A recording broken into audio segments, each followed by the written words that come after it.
হাতে একদম সময় নেই, অথচ মাটনটা খাওয়ার জন্য মনটা খুবই উতলা হচ্ছে, যেরকমটা আমার হয়। তো এরকম যাদের যাদের হয় তাদের জন্য আজকের মাটন রান্নাটা।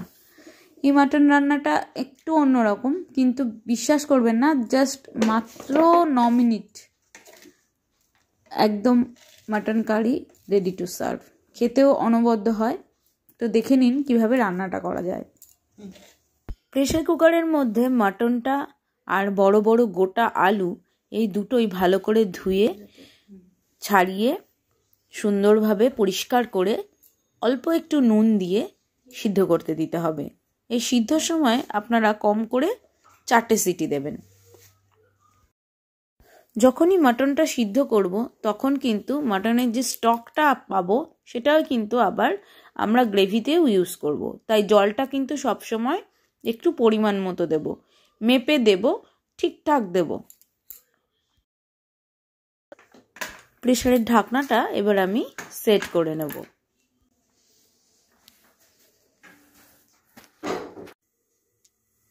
আগেই বলেছি এখানে কিন্তু আমি এই মুহূর্তে 4টে সিটি দিয়ে নেব।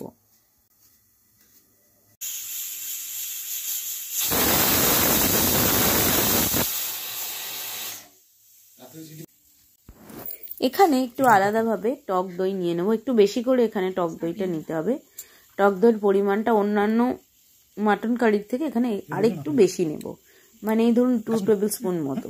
যা হোক, এবার সমস্ত মশলা যেমন হলুদ গুঁড়ো, কাশ্মীরি লঙ্কার গুঁড়ো, ধনে গুঁড়ো আর শুকনো লঙ্কার গুঁড়ো, এখানে কিন্তু জিরে গুঁড়ো দেব না, দিয়ে খুব ভালোভাবে টক দইটা ফেটিয়ে রেখে দেব আলাদাভাবে।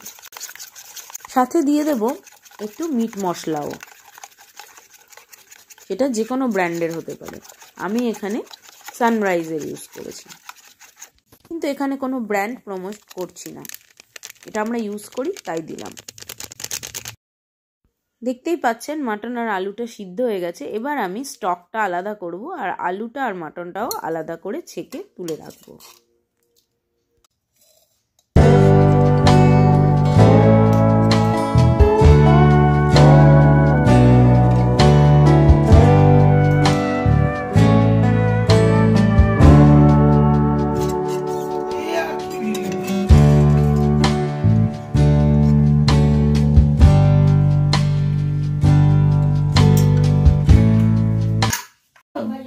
কড়াই গরম হয়ে গিয়েছে, এবার আমি এর মধ্যে দিয়ে দেব পরিমাণ মতো সর্ষের তেল।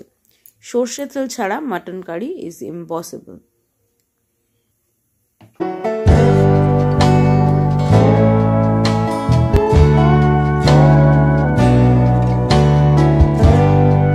সিদ্ধ গোটা আলুগুলো তেলের মধ্যে দিয়ে ভেজে নেওয়া হলো।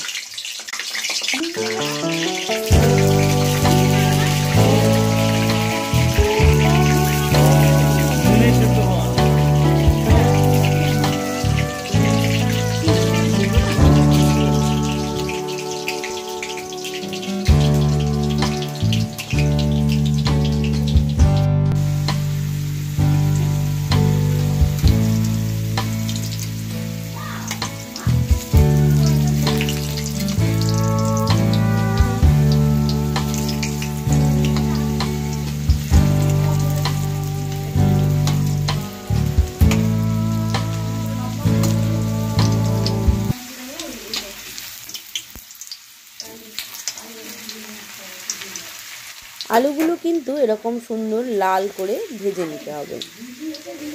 এগুলো সুন্দর ভাজা হয়ে গেছে, এবার আলুগুলোকে তুলে নেওয়া হবে।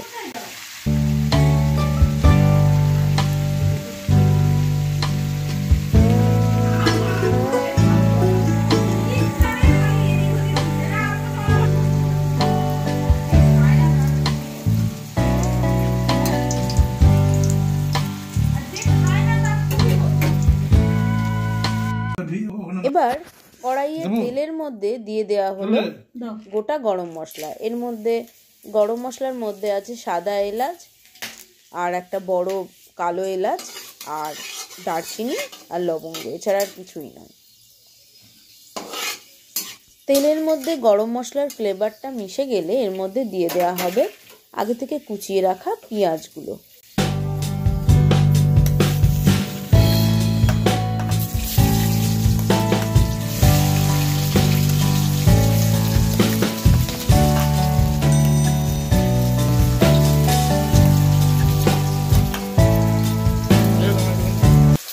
পেঁয়াজের সাথে সাথে এর মধ্যে দিয়ে দেব কাঁচা লঙ্কাগুলো। রান্নাটা কিন্তু খুব সিম্পল, কিন্তু তাই রান্নার পদ্ধতিটাও খুব সিম্পল। পেঁয়াজ আর কাঁচা লঙ্কাগুলো ভেজে নেওয়ার জন্য তেলের মধ্যে দিয়ে দেওয়া হলো। ভাজা পেঁয়াজ আর কাঁচা লঙ্কার মধ্যে রেডিমেড যে আদা রসুনের পেস্ট কিনতে পাওয়া যায়, সেই পেস্টটা এর মধ্যে দিয়ে দেওয়া হলো। বেশ কষানো হয়ে গেলে এর মধ্যে দিয়ে দেওয়া হলো আগে থেকে ফেটিয়ে রাখা টক দইটা, যেটা সমস্ত মশলা শুদ্ধ ফেটিয়ে রাখা হয়েছিল।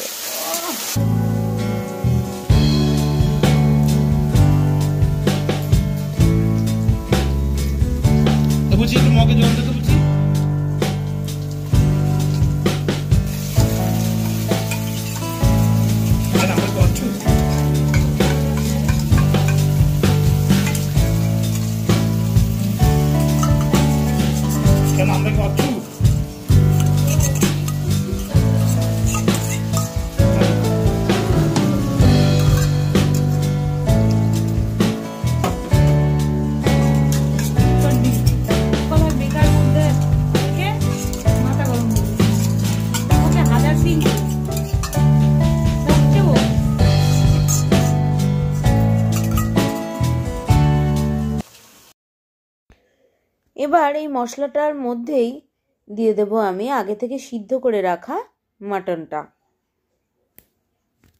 যে সমস্ত বাচ্চারা বাবা মার থেকে দূরে আছো তাদের জন্য এই রেসিপিটা একদম অব্যর্থ। এই রেসিপিটার মধ্যে কিন্তু এতটা সিম্পলিসিটি আছে যে একটা বাচ্চাও পেরে যাবে। তো যাই হোক, এবার খুব ভালোভাবে কষিয়ে নেব। কষাতে কষাতে একটা কথা বলি, যদি এরকম সিম্পল রান্নাগুলো আমার ভালো লাগে আর যদি আমার কথা বা আমার কোনো কিছু ভালো লাগে, তাহলে প্লিজ আমার চ্যানেলটা সাবস্ক্রাইব করবেন আর পাশে থাকা বেল আইকনটা প্রেস করে দেবেন।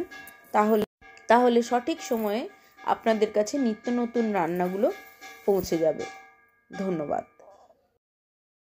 এই সময় কিন্তু মাটনটার মধ্যে আলুগুলো অ্যাড করে দেবো। মাটনটা কষানো হয়ে গেছে, এবার এর মধ্যে দিয়ে দেওয়া হলো আগে থেকে যে মাটন স্টকটা রাখা হয়েছিল, সেই স্টকটা।